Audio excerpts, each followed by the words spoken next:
I find it a little difficult to say what the subject matter of this seminar is going to be, because it's too fundamental to give it a title. I'm going to talk about what there is. Now, the first thing, though, that we have to do is to get our perspectives with some background about the basic ideas which, as Westerners living today in the United States, influence our everyday common sense, our fundamental notions about what life is about. And there are historical origins for this which influence us more strongly than most people realize. Ideas of the world which are built into the very nature of the language we use and of our ideas of logic and of what makes sense altogether. And these basic ideas I call myth, not using the word myth to mean simply something untrue, but to use the word myth in a more powerful sense. A myth is an image in terms of which we try to make sense of the world. And we at present are living under the influence of two very powerful images, which are, in the present state of scientific knowledge, inadequate. And one of our major problems today is to find an adequate, satisfying image of the world. Well, that's what I'm going to talk about. And I'm going to go further than that, not only what image of the world to have, but how we can get our sensations and our feelings in accordance with the most sensible image of the world that we can manage to conceive. All right, now, the two images which we have been working under for 2,000 years and maybe more are what I would call two models of the universe, and the first is called the ceramic model, and the second, the fully automatic model. The ceramic model of the universe is based on the book of Genesis, from which Judaism, Islam, and Christianity derive their basic picture of the world. And the image of the world in the book of Genesis is that the world is an artifact. It is made. As a potter takes clay and forms pots out of it, or as a carpenter takes wood and makes tables and chairs out of it. Don't forget, Jesus is the son of a carpenter and also the Son of God. So the image of God and of the world is based on the idea of God as a technician, potter, carpenter, architect, who has in mind a plan and who fashions the universe in accordance with that plan. So basic to this image of the world is the notion, you see, that the world consists of stuff, basically. Primordial matter, substance, stuff, as pots are made of clay. And the potter imposes his will on it and makes it become whatever he wants. And so in the book of Genesis, the Lord God creates Adam out of the dust of the earth. In other words, he makes a clay figurine, and then he breathes into it, and it becomes alive, because the clay becomes informed. By itself, it is formless. It has no intelligence, and therefore it requires an external intelligence and an external energy to bring it to life and to put some sense into it. And so in this way, we inherit a conception of ourselves as being artifacts, as being made, and it is perfectly natural in our culture for a child to ask its mother, how was I made? Or who made me? And this is a very, very powerful idea But, for example, it is not shared by the Chinese or by the Hindus. A Chinese child would not ask its mother, "How was I made?"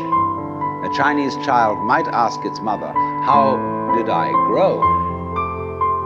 Which is an entirely different procedure from making. You see, when you make something, you put it together, you arrange parts, or you work from the outside to the in, as a sculptor works on a stone, or as the potter works on clay.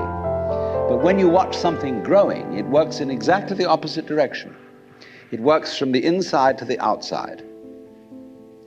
It expands, it burgeons, it blossoms, and it happens all over itself at once. In other words, the original simple form, say, of a living cell in the womb, progressively complicates itself. And that's the growing process, and it's quite different from the making process. And so there is, for that reason, a fundamental difference between the made and the maker. And this image, this ceramic model of the universe, originated in cultures where the form of government was monarchical, and where, therefore, the maker of the universe was conceived also at the same time in the image of the king of the universe. King of kings, Lord of lords, the only ruler of princes, who dost from thy throne behold all dwellers upon earth. I'm quoting the Book of Common Prayer. And so all those people who are oriented to the universe in that way feel related to basic reality as a subject to a king. And so they are on very, very humble terms in relation to whatever it is that works all this thing. I find it odd in the United States that people who are citizens of a republic have a monarchical theory of the universe, because we are carrying over from the very ancient Near Eastern cultures the notion that the Lord of the universe must be respected in a certain way. People kneel, people bow, people prostrate themselves. Because, and you know what the reason for all that is, that nobody is more frightened of everybody else than the tyrant. He sits with his back to the wall, and his guards on either side of him. And he has you face downwards on the ground because you can't use weapons that way. When you come into his presence, you don't stand up and face him because you might attack. And he has reason to fear that you might, because he's ruling you all. And the man who rules you all is the biggest crook in the bunch, because he's the one who's succeeded in crime. The other people are pushed aside because the criminals, the people we lock up in jail, are simply the people who didn't make it. So naturally, the real boss sits with his back to the wall and his henchmen on either side of him. And so when you design a church, what does it look like? Catholic church with the altar as it used to be. It's changing now because the Catholic religion is changing. But the Catholic church has the altar with its back to the wall at the east end of the church. And there, the altar is the throne, and the priest is the chief vizier of the court, and he is making obeisance to the throne in front, but there is the throne of God, the altar. And all the people are facing it and kneeling down. And a great Catholic cathedral is called a basilica, from the Greek basileus, which means king. So a basilica is the house of a king. And the ritual of the Catholic Church is based on the court rituals of Byzantium. A Protestant church is a little different, but basically the same. The furniture of a Protestant church is based on a judicial courthouse. The pulpit, the judge in an American court wears a black robe. He wears exactly the same dress as a Protestant minister. And everybody sits in these boxes. Like there's a jury box, there's a box for the judge, there's a box for this, a box for that, and those are the pews. in an ordinary kind of colonial-type Protestant church. So both these kinds of churches, which have an autocratic view of the nature of the universe, decorate themselves, are architecturally constructed in accordance with political images of the universe. One is the king and the other is the judge, Your Honor. There's sense in this. When in court you have to refer to the judge as Your Honor, it stops the people engaged in litigation from losing their tempers and getting rude. There's a certain sense to that. But when you want to apply that image to the universe itself, to the very nature of life, it has limitations. For one thing, the idea of a difference between matter and spirit. This idea doesn't work anymore. Long, long ago, physicists stopped asking the question, what is matter? They began that way. They wanted to know, what is the fundamental substance of the world? And the more they asked that question, the more they realized they couldn't answer it. Because if you're going to say what matter is, you've got to describe it in terms of behavior. And that is to say, in terms of form, in terms of pattern. You tell what it does. You describe the smallest shapes of it that you can see. Atoms, electrons, protons, mesons, all sorts of subnuclear particles. But you never arrive at the basic stuff, because there isn't any. What happens is this: stuff is a word for the world as it looks when our eyes are out of focus, fuzzy. Stuff, the idea of stuff is that it's undifferentiated, it's some kind of a goo. And when your eyes are not in sharp focus, everything looks fuzzy. When you get your eyes into focus, you see a form, you see a pattern. And so all that we can talk about is patterns. So the picture of the world in the most sophisticated physics of today is not formed stuff, potted clay, but pattern. A self-moving, self-designing pattern, a dance. And we haven't yet, our common sense as individuals hasn't yet caught up with this. Well now, in the course of time, in the evolution of Western thought, the ceramic image of the world ran into trouble and changed into what I call the fully automatic model or image of the world. In other words, Western science was based on the idea that there are laws of nature. And it got that idea from Judaism and Christianity and Islam. That, in other words, the potter, the maker of the world, in the beginning of things, laid down the laws.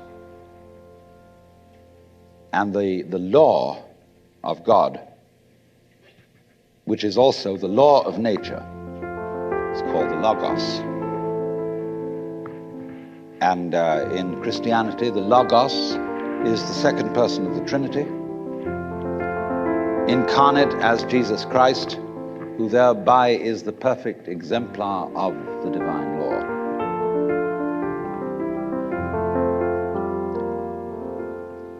So we have tended to think of all natural phenomena as responding to laws, as if, in other words, the laws of the world were like the rails on which a streetcar or a tram or a train runs. And these things exist in a certain way, and all events respond to these laws. You know that limerick, there was a young man who said, "Damn, for it certainly seems that I am a creature that moves in determinate grooves. I'm not even a bus, I'm a tram." So Here's this idea that there's a kind of a plan, and everything responds and obeys that plan. Well, in the 18th century, Western intellectuals began to suspect this idea. And what they suspected is whether there is a lawmaker, whether there is an architect of the universe. And they found out, or they reasoned, that you don't have to suppose that there is. Why? Because the hypothesis of God does not help us to make any predictions.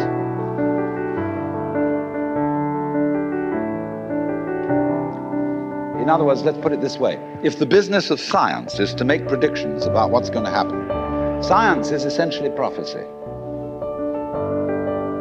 What's going to happen? By studying the behavior of the past and describing it carefully, we can make predictions about what's going to happen in the future. That's really the whole of science.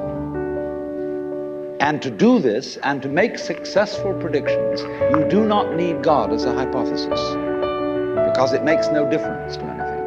If you say everything is controlled by God, everything is governed by God, that doesn't make any difference to your prediction of what's going to happen.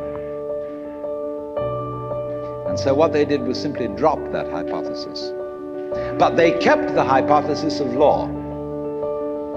Because if you can predict, if you can study the past and describe how things have behaved, and you've got some regularities in the behavior of the universe, you call that law. Although it may not be law in the ordinary sense of the word, it's simply regularity.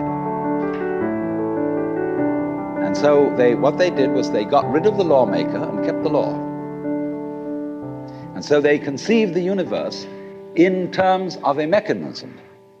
Something, in other words, that is functioning according to regular, clock-like mechanical principles. Newton's whole image of the world is based on billiards.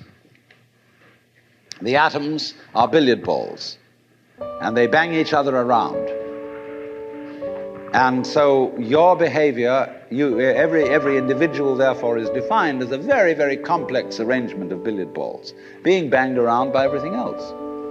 And so behind the fully automatic model of the universe is the notion that reality itself is, to use the favorite term of 19th century scientists, blind energy.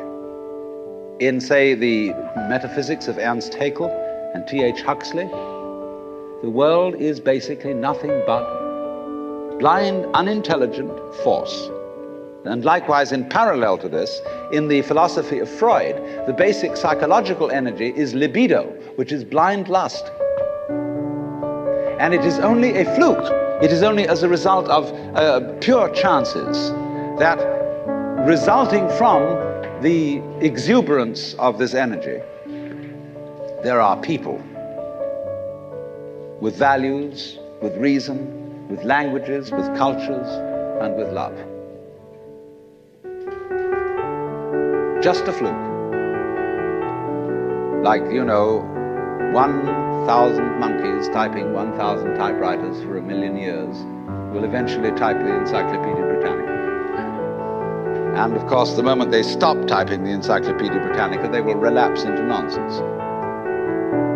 And so in order that that shall not happen, because you and I are flukes in this cosmos, and we like our way of life, we like being human. If we want to keep it, say these people, we've got to fight nature, because it'll turn us back into nonsense the moment we let it. And so we've got to impose our will upon this world as if we were something completely alien to it from outside. And so we get a culture based on the idea of the war between man and nature. And we talk about the conquest of space, the conquest of Everest. And the great symbols of our culture are the rocket and the bulldozer. The rocket, compensation for the sexually inadequate male.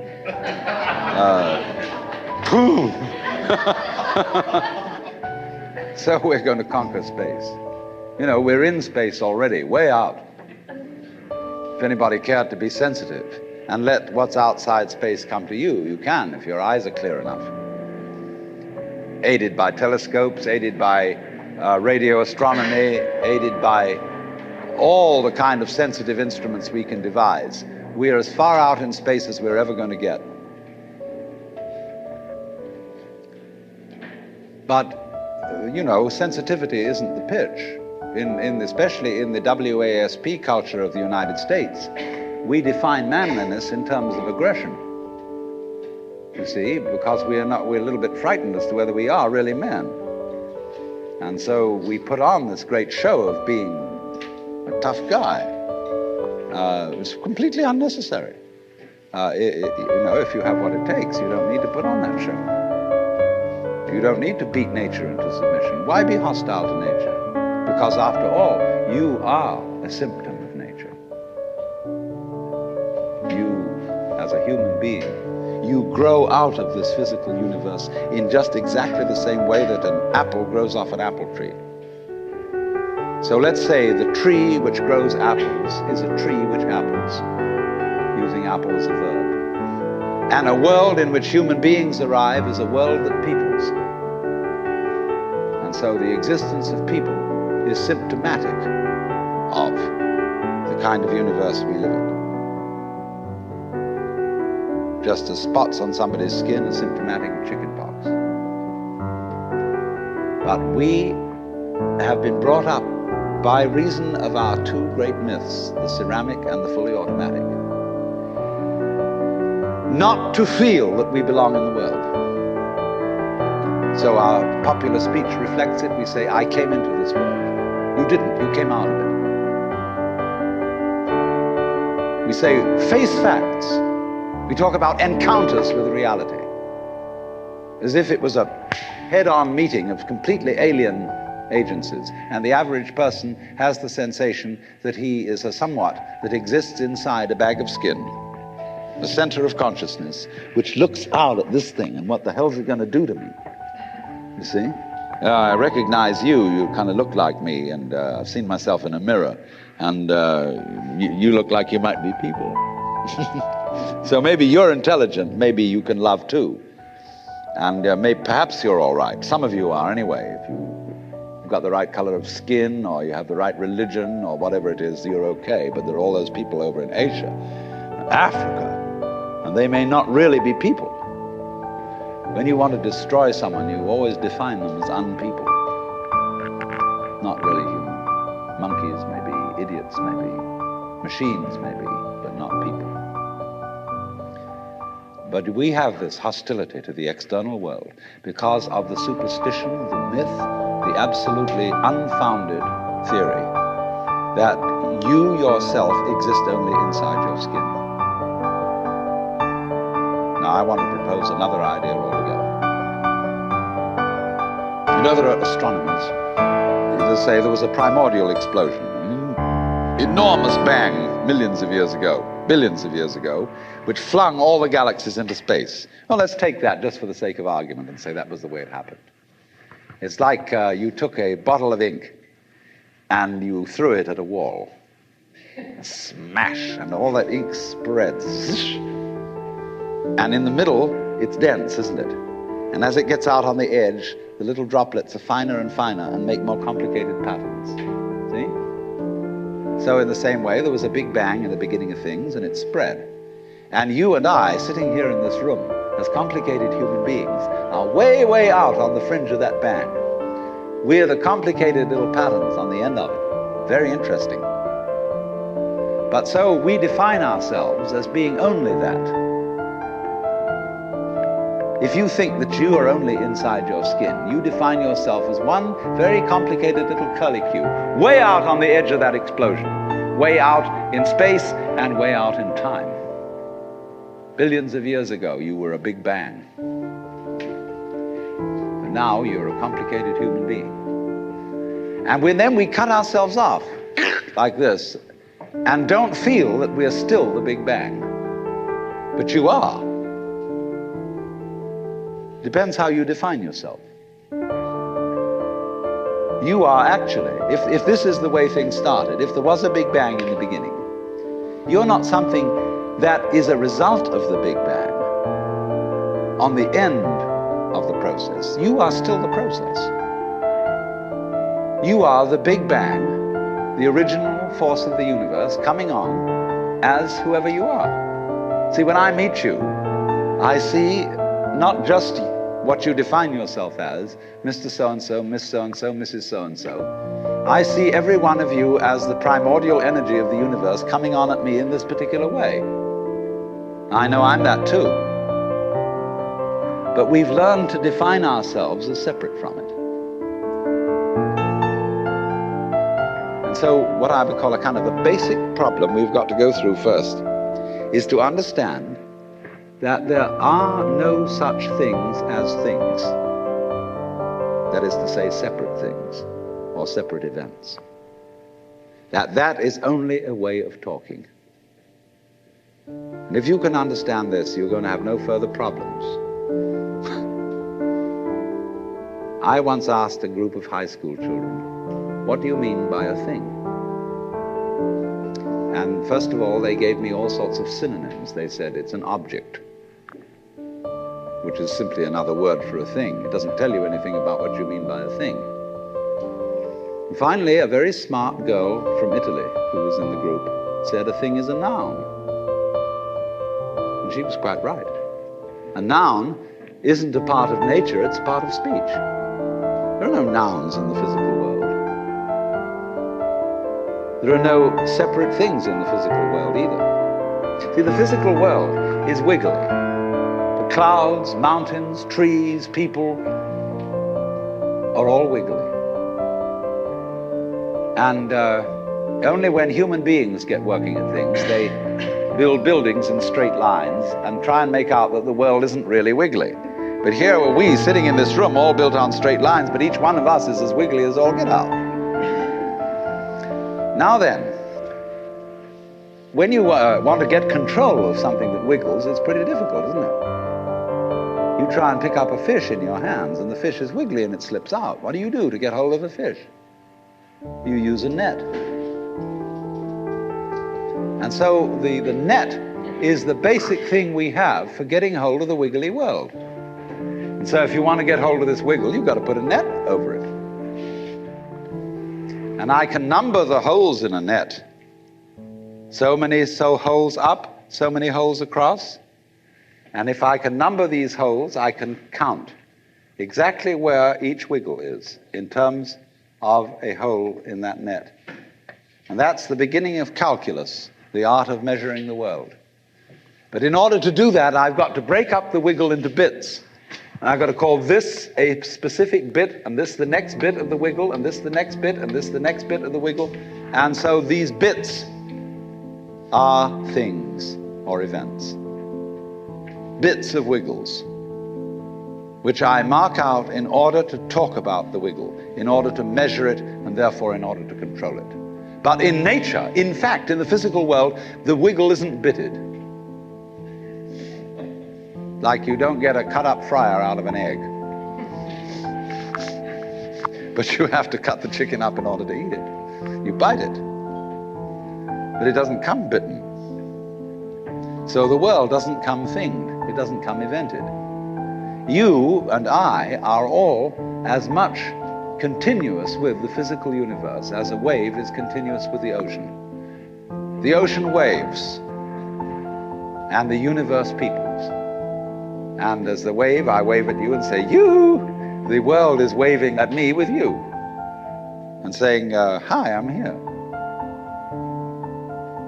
But we, our consciousness, the way we feel and sense our existence, being based on a myth that we are made, that we are parts, that we are things, our consciousness has been influenced so that each one of us does not feel that.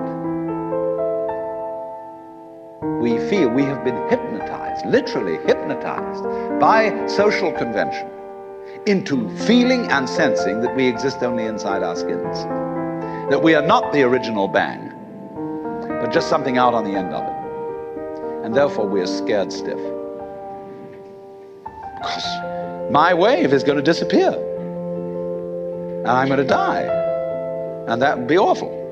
We've got a mythology going now, which, as Father Maskell put it, we're nothing but something that happens between the maternity ward and the crematorium.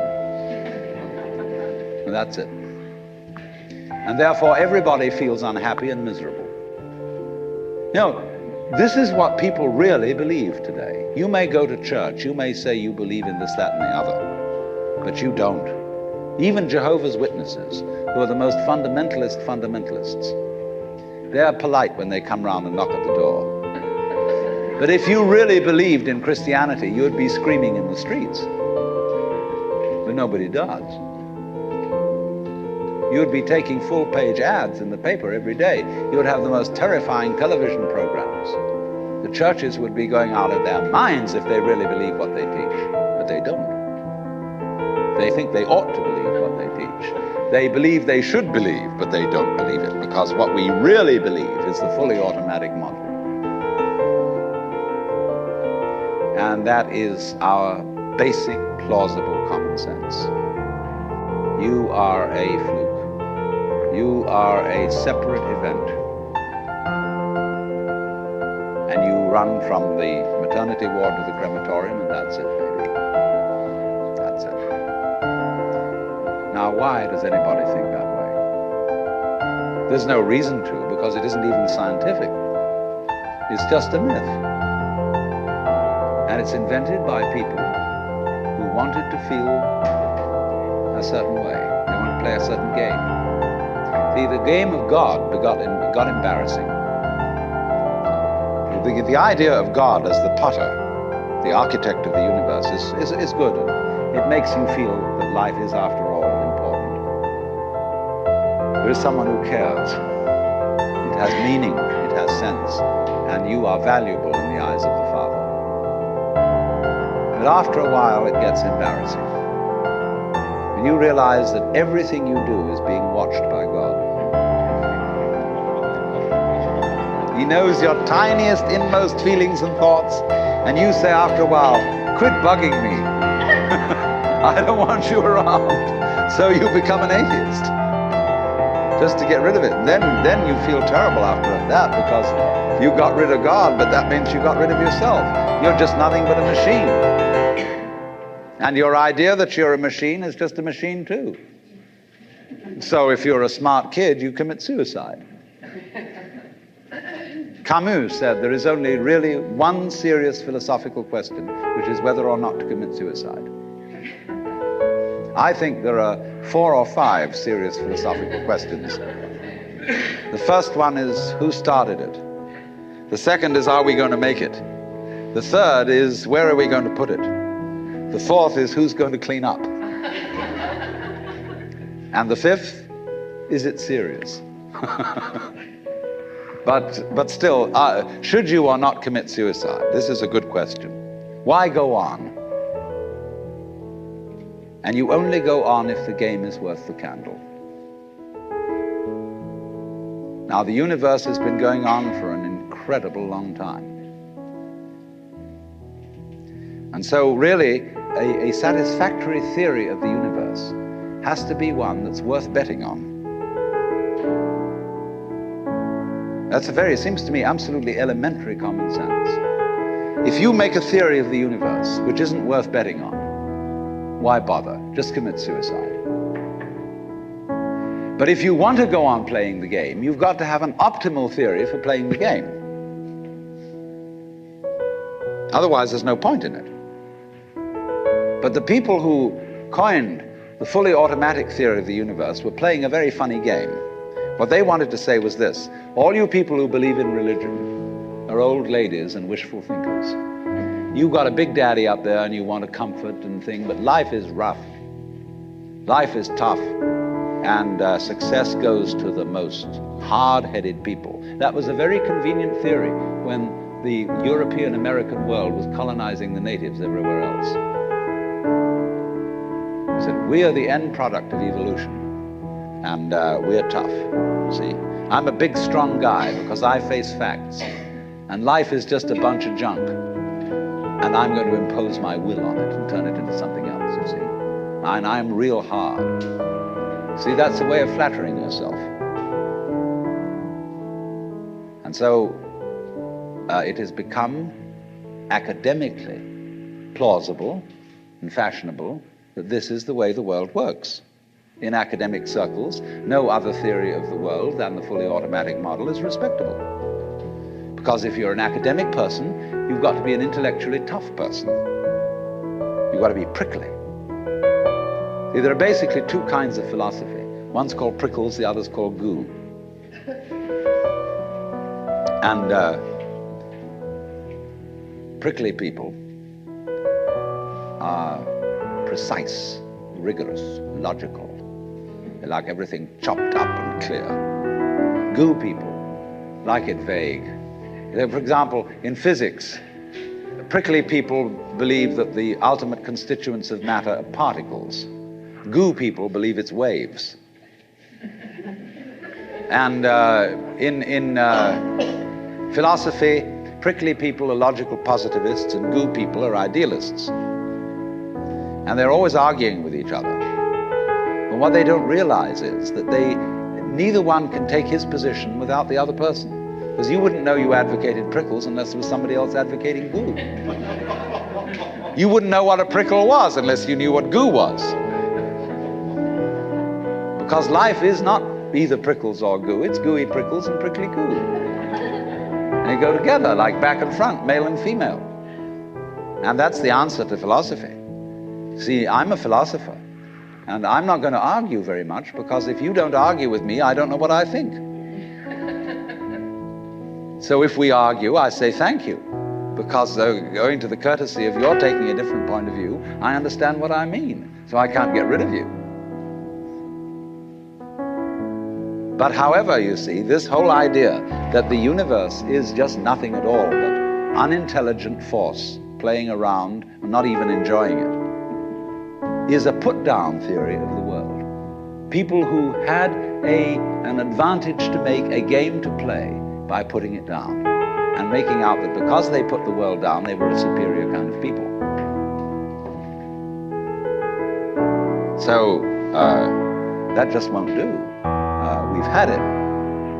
Because if you seriously go along with this idea of the world, you're what is technically called alienated.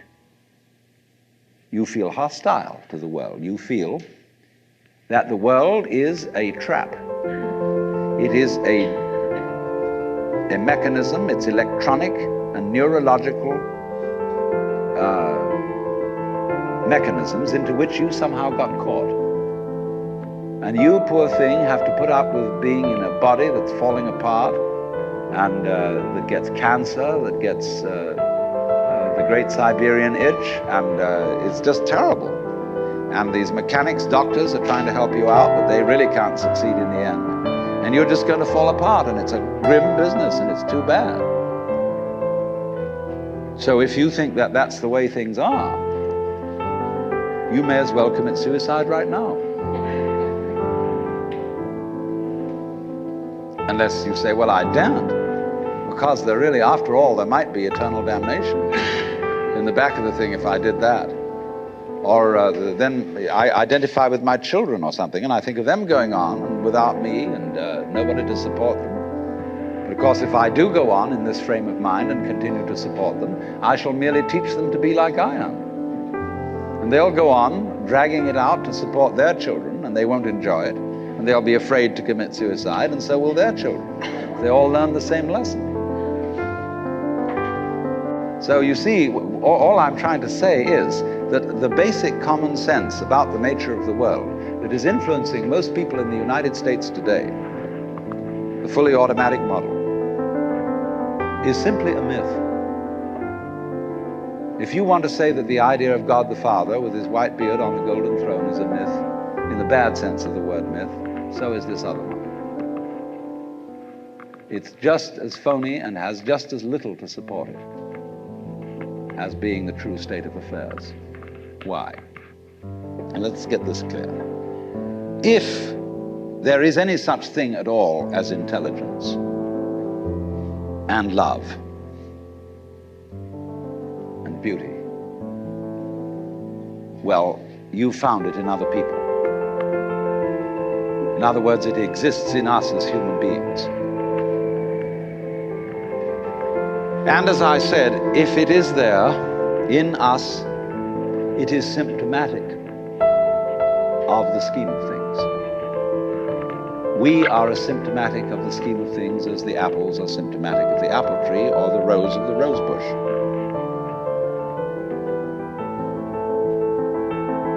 The earth is not a big rock infested with living organisms, any more than your skeleton is bones infested with cells.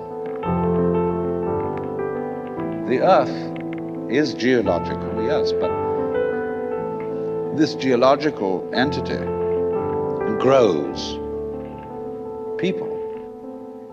And our existence on the earth is a symptom of the solar system and its balances, as much as the solar system in turn is a symptom of our galaxy. And our galaxy in its turn is a symptom of the whole company of galaxies. Goodness only knows what that's in.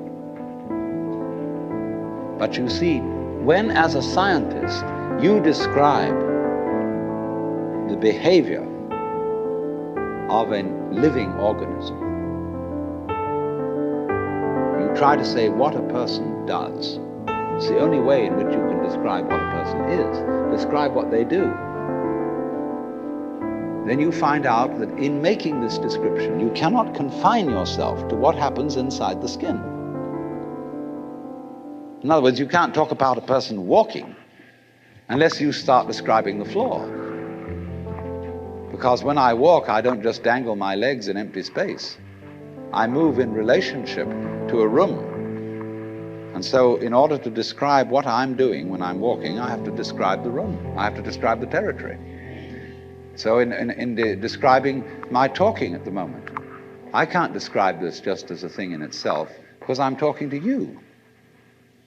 And so what I'm doing at the moment is not completely described unless your being here is described also. So if that is necessary, if in other words, in order to describe my behavior, I have to describe your behavior and the behavior of the environment, it means that we've really got one system of behavior. That what I am involves what you are. I don't know who I am unless I know who you are. And you don't know who you are unless you know who I am. There was a wise rabbi once said, if I am I because you are you, and you are you because I am I, then I am not I and you are not you. In other words, we're not separate. We define each other. We're all backs and fronts to each other. You know, you can't, for example, have two sticks. You lean two sticks against each other and they stand up because they support each other. Take one away and the other falls. They interdepend.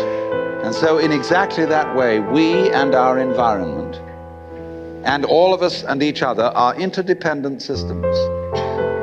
We know who we are in terms of other people. We all lock together. Now this is, again and again, the serious scientific description of how things happen. And any good scientist knows, therefore, that what you call the external world is as much you as your own body. Your skin doesn't separate you from the world. It's a bridge through which the external world flows into you, and you flow into it. Just, for example, as a whirlpool in water, you could say, because you have a skin, you have a definite shape, you have a definite form. All right? Here is a flow of water, and it does a whirlpool. And then it goes on. The whirlpool is a definite form, but no water stays put in it. The whirlpool is something the stream is doing. And exactly the same way, the whole universe is doing each one of us. And I see you today, and I recognize you tomorrow, just as I would recognize a whirlpool in a stream. I'd say, oh yes, I've seen that whirlpool before.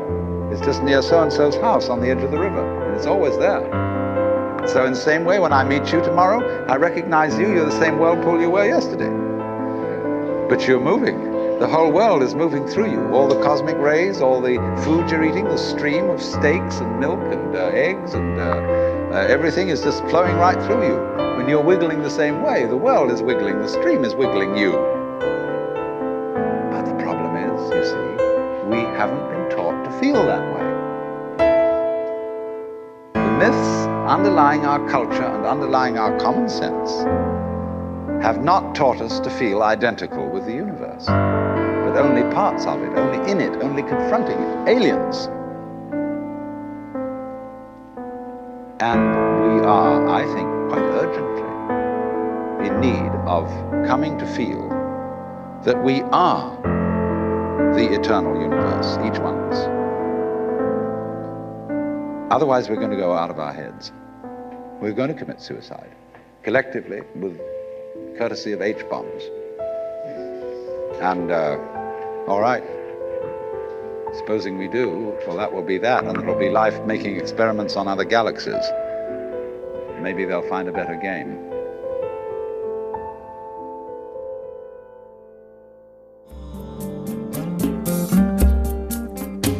Out of Your Mind now continues with the next lecture from the Nature of Consciousness lecture series.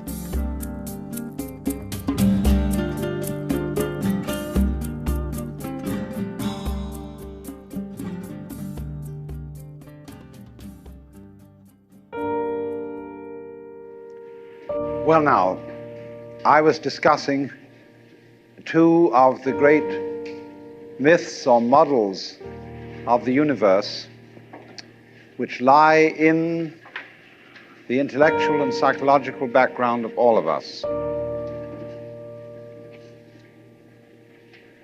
The myth of the world as a political, monarchical state in which we are all here on sufferance as subjects of God, in which we are made artifacts who do not exist in our own right. God alone, in the first myth, exists in his own right. And you exist as a favor. And you ought to be grateful. It's like your parents come on and say to you, maybe, look at all the things we've done for you, all the money we spent to send you to college, and you turn out to be a beatnik. And you're a wretched, ungrateful child. And you're supposed to say, sorry, but I really am. But you're definitely in the position of being on probation. So that idea of the royal God, the King of Kings and the Lord of Lords, which we inherit from the political structures of the Tigris-Euphrates cultures and from Egypt. The Pharaoh, Amenhotep IV, is probably, as Freud suggested, the original author of Moses' monotheism. And certainly the Jewish law code comes from Hammurabi in Chaldea. And these men lived in a culture where the pyramid and the ziggurat is a Chaldean version of the pyramid, indicating somehow a hierarchy of power from the boss all the way down. And God, in this first myth that we've been discussing, the ceramic myth, is the boss. And the idea of God is that the universe is governed from above. But you see, this parallels and goes hand in hand with the idea that you govern your own body. That the ego, which lies somewhere between the ears and behind the eyes in the brain, is the governor of the body. And so we can't understand a system of order, a system of life in which there isn't a governor. O Lord our governor, how excellent is thy name in all the world. But supposing, on the contrary, there could be a system which doesn't have a governor. That's what we are supposed to have in this society. We are supposed to be a democracy and a republic. And we are supposed to govern ourselves. And yet, as I said, it's so funny that Americans can be politically Republican. I don't mean Republican in the party sense.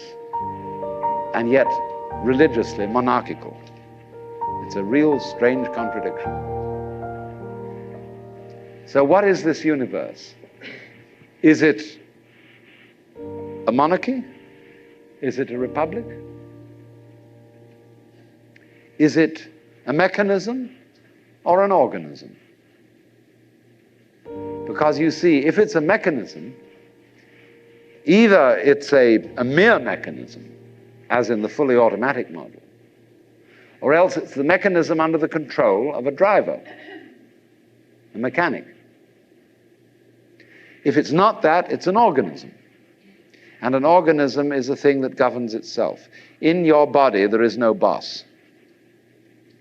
You can argue, for example, that the brain is a gadget evolved by the stomach in order to serve the stomach for the purposes of getting food. Or you can argue that the stomach is a gadget evolved by the brain to feed it and keep it alive.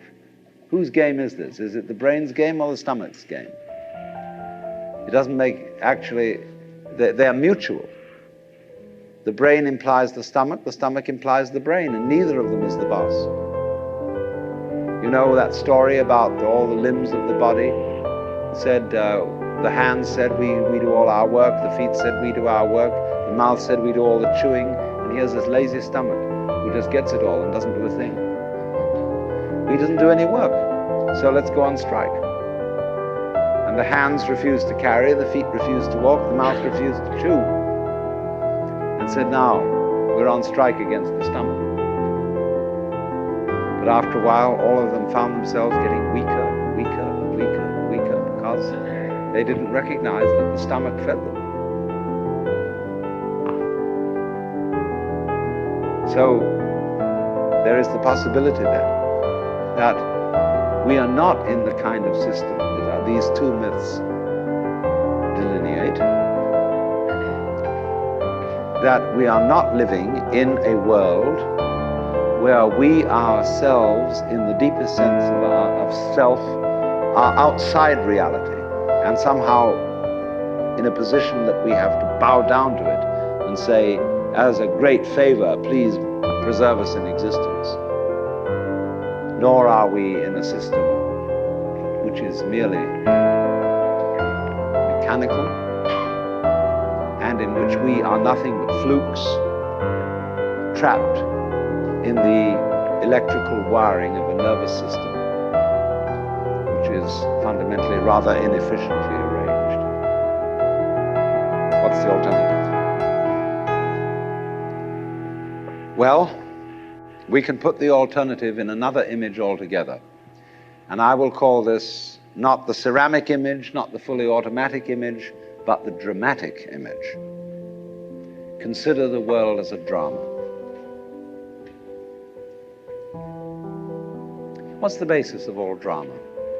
The basis of all stories, of all plots, of all happenings.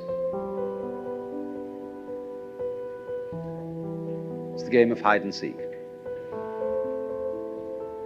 You get a baby. What's the fundamental first game you play with a baby? You put a book in front of your face and you peek at the baby like this. The baby starts giggling because the baby is close to the origins of life. It comes from the womb really knowing what it's all about, but it can't put it into words. See, what every child psychologist really wants to know is to get a baby to talk psychological jargon and explain how it feels. But the baby knows. You do this and this, and the baby starts laughing. because the baby is a recent incarnation of God. And the baby knows, therefore, that hide and seek is the basic game. See, before, when we were children, we were taught 1, 2, 3 and ABC. But we weren't sat down on our mother's knees and taught the game of black and white. That's the thing that was left out of all our educations. That life is not a conflict between opposites, but a polarity. The difference between a conflict and a polarity is simply, when you say about opposite things, we sometimes use the expression, these two things are the poles apart. You say, for example, with someone with whom you totally disagree, I'm the poles apart from this person. But your very saying that gives the show away. Poles. Poles are the opposite ends of one magnet. And if you take a magnet, it's a north pole and a south pole. All right, chop off the south pole, move it away. The piece you've got left creates a new south pole. You never get rid of the south pole. Things may be the poles apart, but they go together. And you can't have the one without the other. That's the basic idea of polarity. But what we are trying to imagine is the encounter of forces that come from absolutely opposed realms that have nothing in common. When we say of two personality types that they're the poles apart, we are trying to think eccentrically instead of concentrically. And so in this way, we haven't realized that life and death, black and white, good and evil, being and non-being, come from the same center.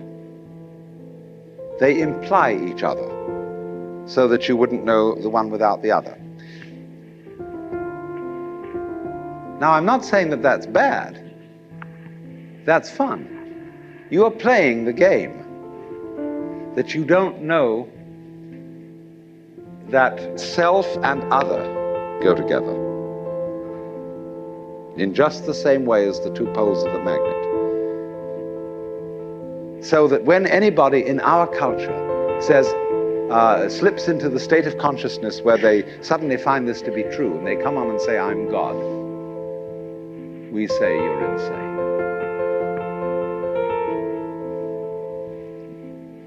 Now, it's very difficult. You can very easily slip into the state of consciousness where you feel you're God. It can happen to anyone. Just in the same way as you can get the flu or measles or something like that, you can slip into this state of consciousness. When you get it, it depends upon your background and your training as to how you're going to interpret it. If you've got the idea of God that comes from popular Christianity, God as the governor, the political head of the world, and you think you're God, then you say to everybody, well, you should bow down and worship me. But if you're a member of Hindu culture and you suddenly tell all your friends, I'm God, instead of saying you're insane, they say, congratulations, at last you found out. Because their idea of God is not the autocratic governor. When they make images of Shiva, say he has 10 arms. How would you use 10 arms? It's hard enough to use 2. You know, if you play the organ, you've got to use your 2 feet and your 2 hands, and you play different rhythms with each member. It's kind of tricky. But actually, we're all masters of this, because how do you grow each hair without having to think about it? Each nerve. How do you beat your heart and digest with your stomach at the same time? You don't have to think about it. In your very body, you are omnipotent in the true sense of omnipotence, which is that you are able to be omnipotent. You are able to do all these things without having to think about it. When I was a child, I used to ask my mother, of course, all sorts of ridiculous questions that every child asks. And when she got bored with my questions, she'd say, darling, there are some things we're just not meant to know. Well, I said, will we ever know? She said, yes, of course, when we die and go to heaven, God will make everything plain. So I used to imagine that on wet afternoons in heaven, we'd all sit around the throne of grace and say to God, well, now, why did you do this? And how did you do that? And he would explain it to us. Heavenly Father, why are the leaves green? And he would say, because of the chlorophyll. And we'd say, oh.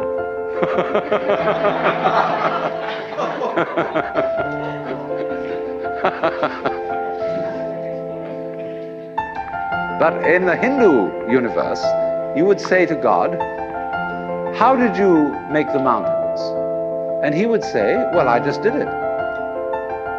Because what you're asking me for, when you ask me how did I make the mountains, you're asking me to describe in words how I made the mountains. And there are no words which can do this. Words cannot tell you how I made the mountains any more than I can drink the ocean with a fork. A fork may be useful for sticking into a piece of something and eating it, but it is no use for imbibing the ocean. It would take millions of years. So it would take millions of years. In other words, you would be bored with my description long before I got through it if I put it to you in words. Because I didn't create the mountains with words. I just did it. Like you open and close your hand. You know how to do this, but can you describe in words how you do it? But you do it. You are conscious, aren't you? Do you know how you manage to be conscious? Do you know how you beat your heart? Can you say in words, explain correctly how this is done? You do it, but you can't put it into words. Because words are too clumsy. And yet you manage with expert for as long as you're able to do